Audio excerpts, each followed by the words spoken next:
While everyone's opinions of Dawntrail were very passionate near the start, where do we stand now that the dust has settled?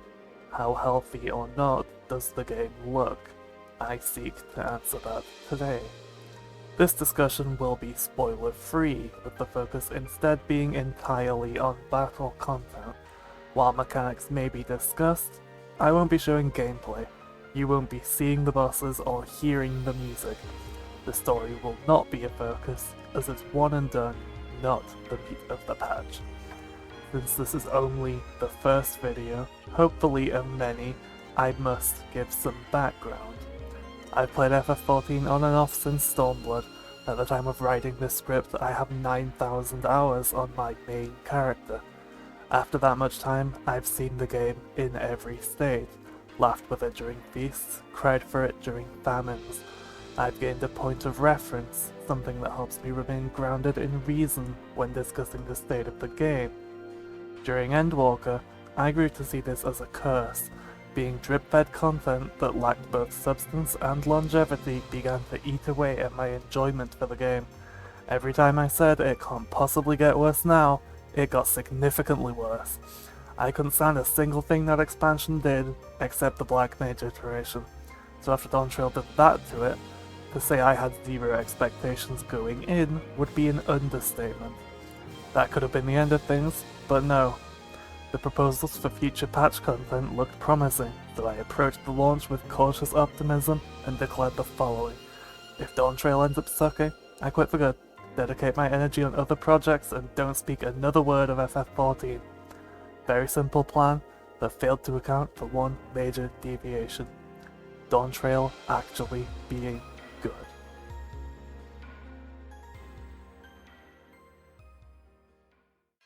First, let's talk about MSQ Dungeons, the first content everyone does in Dawntrail, and make up a leveling experience that I actually find fun for the first time ever in FF14.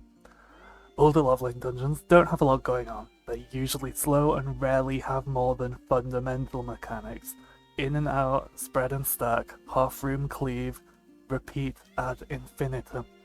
And I've always been okay with this. MMOs need a mindless grind after all, so I accepted that repeating this second monitor content to level my jobs is that grind. I wouldn't have asked for it to change, but it did in a few meaningful ways that make me love it. Firstly, bosses are now somewhat faster. More than enough time is still given for greed, high ping, or delayed reactions, but it's not painfully slow anymore. You actually feel as though you're doing the mechanics as opposed to waiting for mechanics to be done. It's far more active. Punishment for failure is still usually unobtrusive, with on-stack damage down or neither, which means players would have to fail multiple mechanics in a row to actually die, which gives those mechanics room to be more complex or faster without feeling significantly more unfair. This potential was very much acted on in Dawntrail, which is a large part of why I think its encounters are so interesting. It also feels like the bosses hit significantly harder than those before, and this still holds true today, even with gear and experience. I must also say that I very much appreciate non-standard telegraphs being moved, at least in part, off of the boss's body and into the arena itself. This frees mental capacity to solve a more difficult mechanic, rather than that being wasted struggling to perceive depth of an easy one. A few highlights from the leveling dungeons, in my opinion, were, first off, them doing the same thing but better. First example is the second and final boss of the 93 dungeon. While they don't do much in the way of original mechanics, the speed is turned all the way up, ceaselessly dealing unavoidable damage to the entire party, through frequent and abundant use of spread markers. When running this as a tank, without a healer, my group actually wiped. It might seem obvious, but it's something I can't say about any Endwalker dungeon. That was the highlight of my leveling experience. Running this dungeon as a healer was also very challenging. The second boss of the 97 dungeon also deserves some praise. The part with the walls and ground AoEs, you know the one if you've been there, was very challenging owing to its speed. Uptime constraints, distance or movement, they both have felt heavily here, but in a fair way. They haven't thrown us out of the nest yet, they're just easing off the training wheels. For an example of a time where the mechanics themselves were innovative, how can I point to anything but the first boss of the 95 dungeon, who curses you to be a nuisance to your party? While it may seem like a purely novel concept, it also guarantees that no two runs are the same, and future runs keep you on your toes. After all, the one thing different between runs of other dungeons is your team. Now that your teammates become the mechanic, that means different mechanics between runs. It's a fun fight. However, when we look outside of the bosses, I reach my first point of criticism. None of the main pain points have been addressed within trash packs. Firstly, they don't feel as though they hit too much harder. The incoming damage was absolutely increased, but by far less than the player's ability to heal and mitigate it.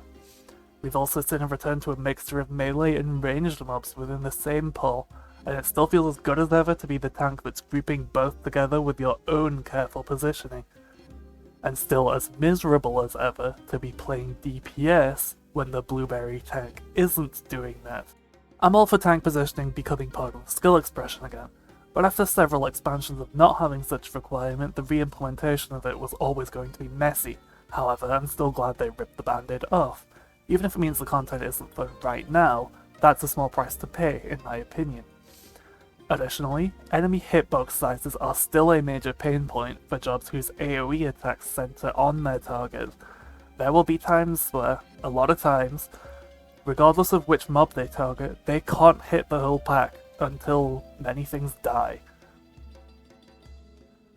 Speaking of which, the health of enemies is not balanced well at all within pulls. There'll be times where most of the pull dies fast, but one or two mobs that have way too much health begin overstaying their welcome. Finally, there are multiple times in which multiple small single pulls chain back to back, which I find to be very unfun. The most egregious example of all of this in combination is found in the 99 dungeon. After defeating the second boss, you pull 4 very weak mobs, then you immediately reach the wall. That's fine, so you kill them. Then the door to the next room immediately opens, and 2 more of the exact same, very weak mob immediately aggro to you. And then you immediately reach the wall. So you raise an eyebrow, and that's fine, I guess. So you kill them, and move forward. You pick up a few different mobs, thank God, along the way, until you reach the final room, which contains a giant turtle. The other mobs die very quickly, leaving you with just the turtle, who does nothing but spam the same big slam AoE over and over again while you're tickling your way through its tortillion HP. Also, it does no damage. My first run of this dungeon was as warrior, without a healer, meaning mitigation would have been far more difficult and the party would have been outputting much more damage. This pull still damn near put me to sleep. I was taking every avoidable attack this thing put out, at no point was I ever threatened, and it just still took way too long. If I ever get this dungeon my leveling ruler, I'm leaving out of the gate because of this one pull. It's just that bad.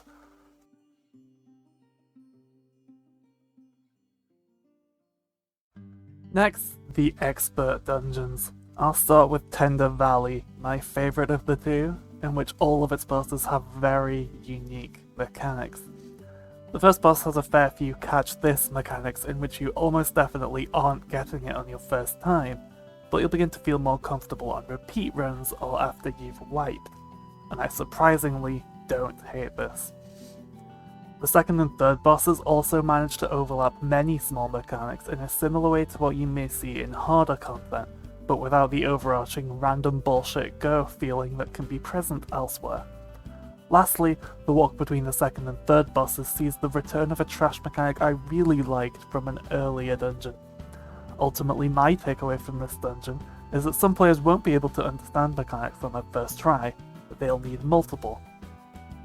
I mean, I knew that already, but now the encounter designers know it as well. Some players will die trying, but encounters are at their best when encounter designers embrace this and tune content around this expectation. which so far in Dawntrail they have been doing. The other expert dungeon, Stray-Bred Deadwalk, is good as well for the most part. The second boss is easily my favourite dungeon boss of Dawntrail, like the entire expansion, with the teacups. They spin very fast, faster than probably anything else before them. And as they move, you'll need to remember which ones, yes, plural, were marked with AoEs and then dodge them accordingly. Some interesting trash here too. There's a falling Ferris wheel that can easily kill a tank outright, and a spam of raid wides that require more party healing than a tank alone has, both of which are novel enough concepts to be worthy of some praise. I enjoyed every idea Stray-Bred Deadwalk had, but unfortunately not all of them stuck the landing. I have to talk about the first boss here. If you're hit by an avoidable attack during this boss, you're bound in place, and a mascot's head is dropped onto yours, preventing you from taking any action for 10 seconds.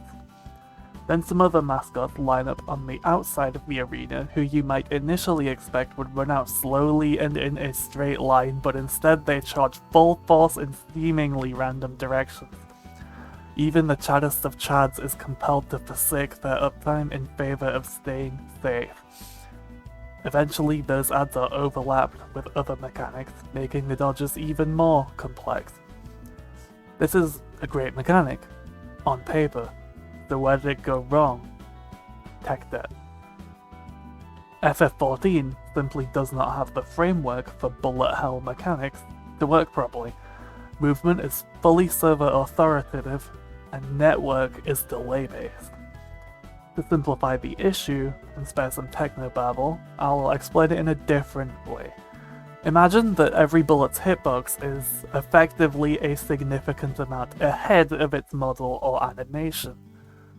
So in a situation where the visual shows you moving between two bullets perfectly and never touching either of them, the server will then say, you were hit by one, and kill you for what an unenlightened player may see as no reason.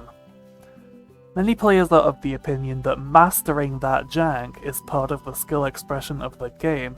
Because we've dealt with it so long, we should accept the friction it brings, no questions asked. This is a losing argument from the very moment you brought it up, and it leaves you looking like a shill. You should have argued these instance duties don't have any lag, rather than trying to defend the lag that is undeniably, objectively there. No other AAA game has this issue to the extent FF14 has. Even WoW has solved this. The way forward for FF14 is either to fix this, or to compromise by not creating mechanics for which it will be an issue. I thought Square Enix was already compromising through mechanics, hence why I was never vocal on this issue previously. But they've clearly still got a ways to go. The fact we're still having this conversation a decade into the game's life is indefensible. The devs should know their limits by now.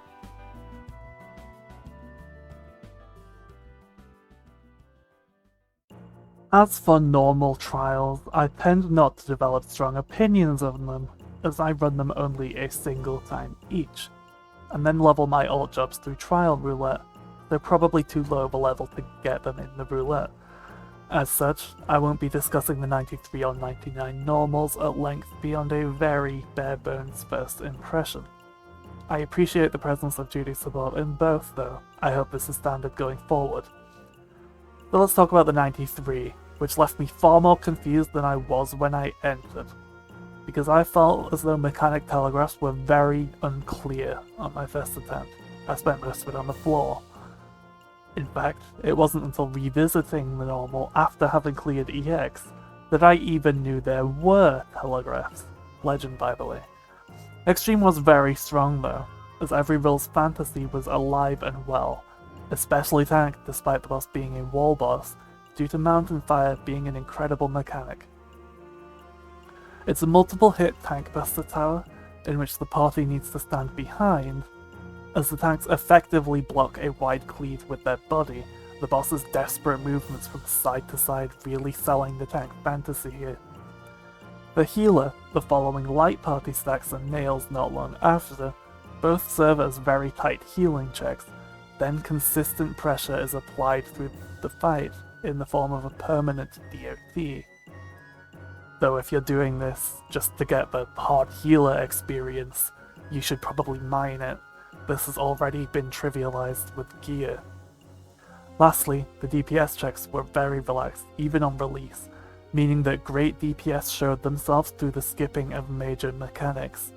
It was so relaxed, in fact, that a few of my clears I actually disconnected due to server issues mid-pull, and then the remaining group of 7 was still able to clear.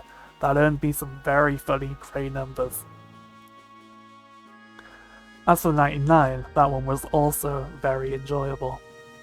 Firstly, its duty support dialogue was very enjoyable. I admittedly don't pay much attention to that, but hearing mechanics be explained as they appeared was helpful, and hearing Wook Lamont become frustrated at one mechanic in particular was very funny. Its mechanics were not only a lot easier for me, but they felt so good to resolve. Each individual mechanic is clearly marked, but they overlap to create very satisfying puzzles. EX is more of the same but better, and is the reason I can say for the first time ever that I enjoyed farming an EX trial.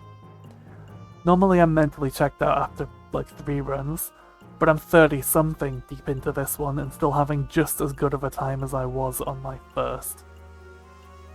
A lot of the runtime feels like a solo encounter, where you're dealing with your own mechanics and don't interact with the party much, or ever if you're DPS, but those mechanics are absolutely the difficulty one would expect from a high-end duty. Again, you should probably mine it if you want to see them all. All I can really say about the 100 trial is I can't wait for the extreme of this. There are a handful of mechanics I really hope they do justice to, very interesting stuff. The first of which, a line AoE which tethers 2 players and hits the middle of their 2 positions. Another I have my eye on is a gravity mechanic. 2 platforms and the boss launches walls with suspiciously player-shaped holes in them at the party, and then periodically makes the party float, which you can use to change platforms as needed and dodge through a higher hole. I'm very excited to see how well this all ages when the Minstrel's Ballad Fiend's Burden releases in patch 7.1.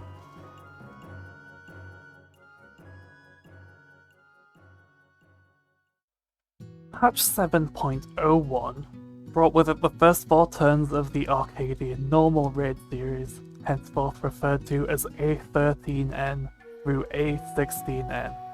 Yes, I'm really calling them that. No, you can't stop me. It may be confusing, but consider that it's also funny.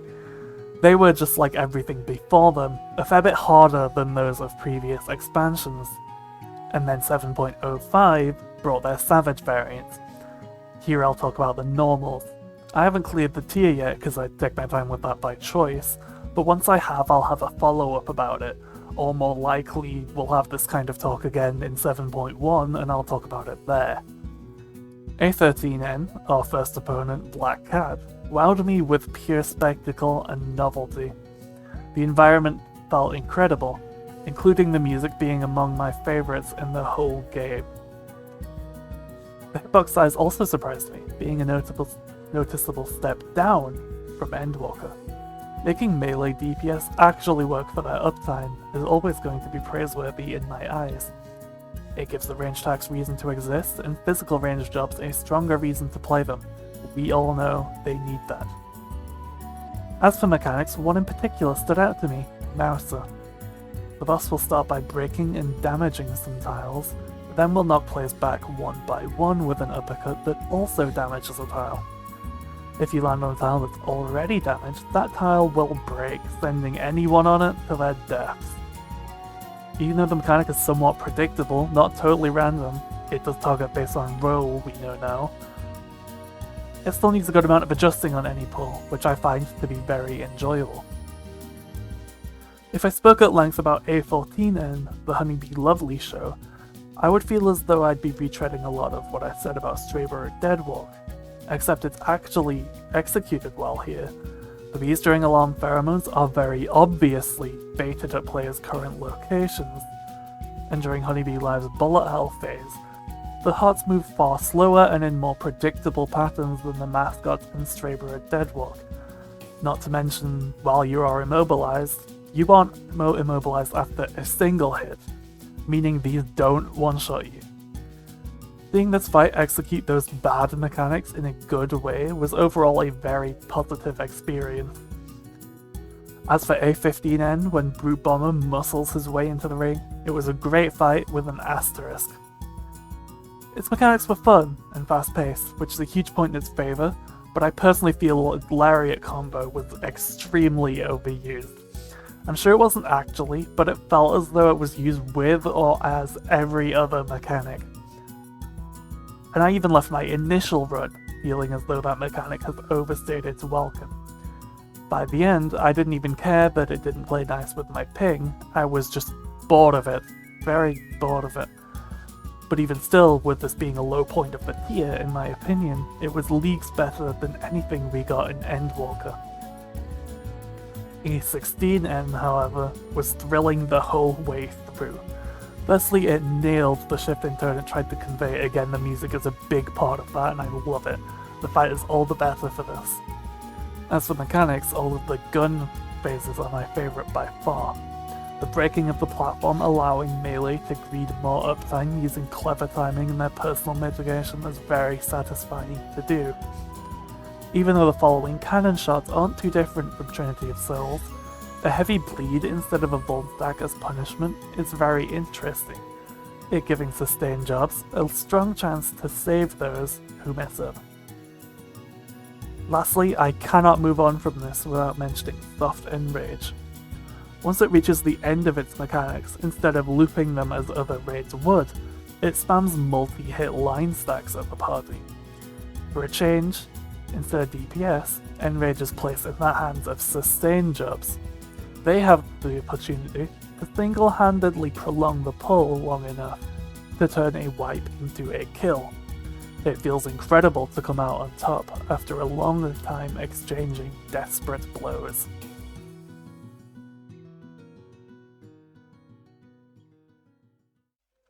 Quality of content aside, eventually there comes a point with formulaic content where, no matter how good it is, you start to understand the formula for yourself, and then apply it retroactively, causing the content within to cease to be interesting to you.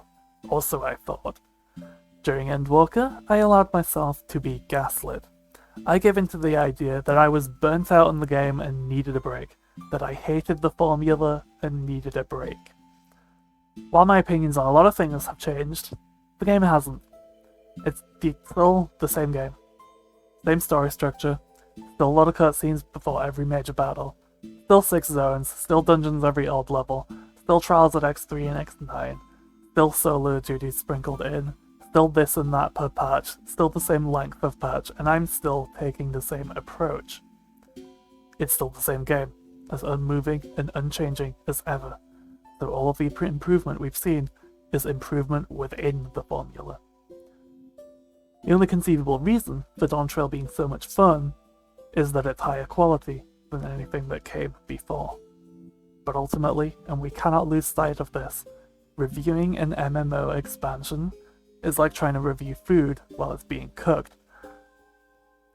The great potential we've seen thus far is just that, potential. We still need to keep our eyes on the game to see if that potential is realized, and if this increase in quality holds true for the remainder of the expansion. It is no secret I didn't have fun in Endwalker, but I gave the game a chance, listened to it on its own terms, and came out on the other side with a newfound appreciation for it. If you're also where I was at with Endwalker, I'm confident you will like Dawntrail too.